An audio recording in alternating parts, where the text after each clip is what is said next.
Welcome back to Fan Orange with me, your host tonight, Martin Dorby. Now, a defiant property boss, he was told to take down a small union flag by the local council. Well, he's responded in spectacular fashion by instead draping a 100-foot megalith across the entire front of a former council building. Let's just take a little look at this and feel your heart rise.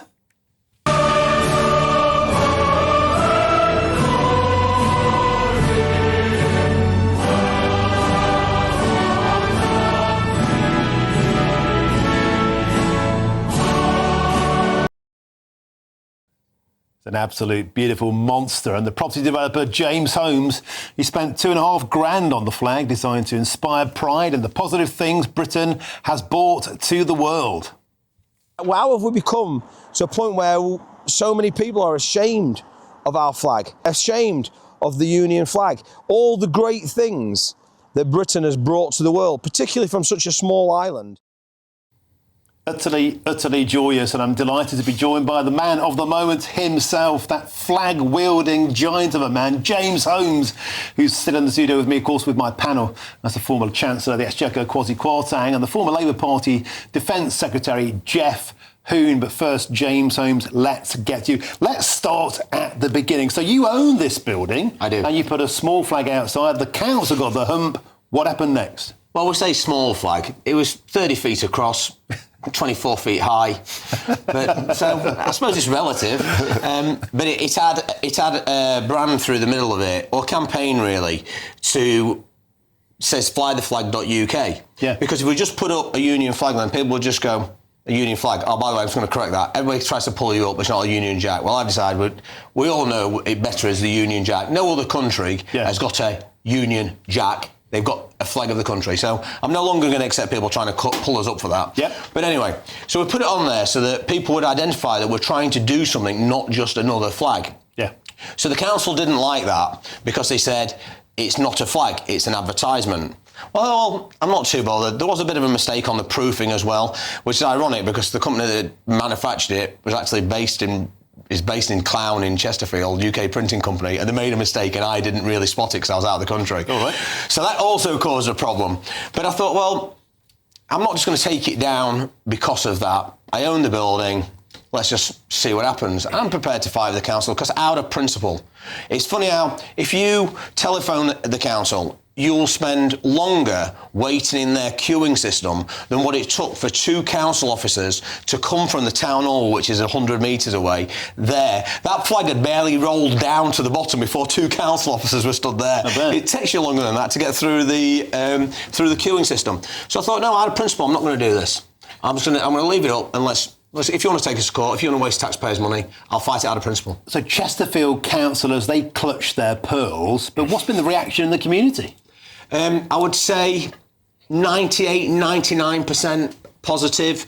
If you're standing near there, even on this video like you were seeing then, people going past, popping the router, thumbs up, tens of thousands of messages and stuff. I think now, since the new one's gone up, of the various different videos and images that have been up, we're nearly 3 million views, which is an estimate, but 99%, you're always going to get some dissenters. Some people want to call it racist, fascist.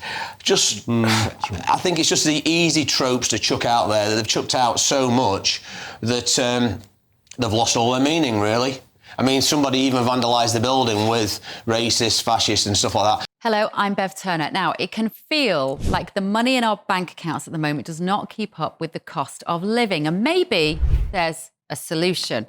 I'm here today with the CEO of TallyMoney, Cameron Parry. Cameron, what is TallyMoney? Well, Bev, with TallyMoney, you get a current account and a debit card, but instead of pounds, you use milligrams of gold as your everyday money. So why gold? Gold traditionally is a great store of value. It has, on average, gone up at over 11% per annum for the last 25 years against the pound. It's tripled in value in the last decade. And in the last 2 years alone, it's increased by 50% against the pound. Banks' savings products just can't compete with that level of growth. But this isn't just about gold. This is about a currency that you guys have created at TallyMoney. Explain it to me as though I'm an idiot. So, look, people need to be able to hold their earnings and build their savings in a money that retains its value and remains in their legal control and remains theirs to access, away from government control. Great. You had me at not exposed to government control. You should feel safe and happy with your money. You should have peace of mind. The more money you see in your bank balance, and that's the type of thing we're trying to deliver, and give people choice in the type of money they get to use every day. Brilliant. Thank you so much, Cameron. Thank you.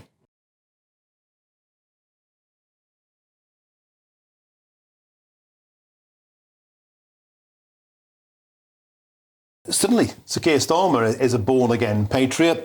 Your boss, Tony Blair, draped himself in the flag. Of course, during the Britpop years, everybody wanted to be proudly British. But why is it now that we hear, I mean, Lord Heseltine started the ball rolling earlier on in the show, saying everyone who basically is a patriot is a fascist. What is it about this sense that the flag is not something to be proud of, but something to be ashamed of? And it has to be said that typically comes from the Liberal Labour Party left.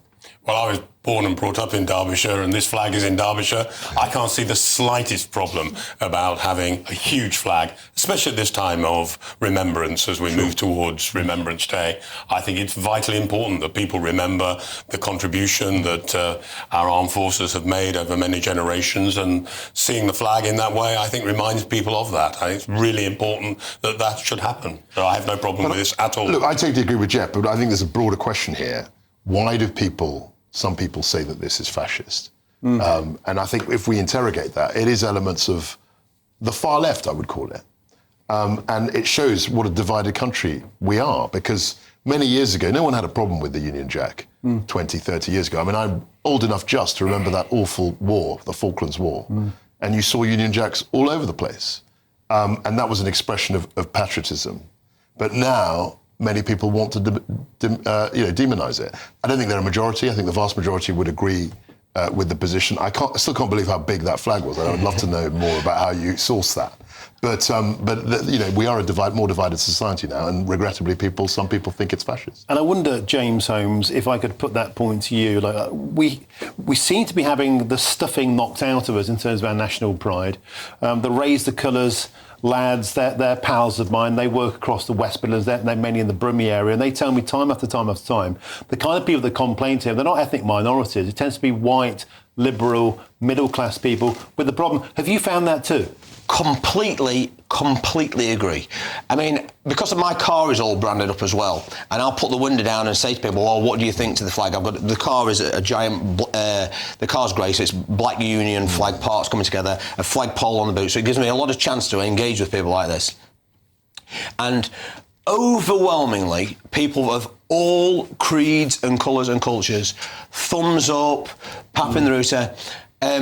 Just 2 days ago, there was a guy who was freaking out in his van, and he was a coloured guy, and I stopped and dropped the window. I went, "Is there a problem with the flag?" He went, "No, I love it." He said, "But look at them two over there freaking out over it." And I looked over, and exactly like you just said, it's the kind of I don't want to say that they're middle class because they're still going to work, because you see them when I'm taking the kids to school, but the kind of ne'er-do-wells, virtue signalling, look how great I am, when in reality, the people that they are saying are offended by it are not offended. I've got a video I've got a recording of a lady that rang up complaining to me how she was shook at walking past it. Not so much for her, because she works in the NHS and she's got a good job, Caucasian, but for the non-white people that work in the NHS. Oh, really? Well, why did they choose to come to this country if they felt the flag of this country that they've aspired to get into is a racist flag? This is just typical of where we are now with this woke mind virus. And that's the point, Jeff, whom people are being united by this flag. You know, you're saying quite clear there, James Holmes, people from ethnic minorities have got no problem. It's the white liberals who have got the beef with it. Well, except that, I think James has just demonstrated that the overwhelming majority of people in Derbyshire, right across the country, support this. But I'm afraid, Martin, I don't agree with your description. It's a handful of people who take the view that you take, and James has just confirmed that. No, not me.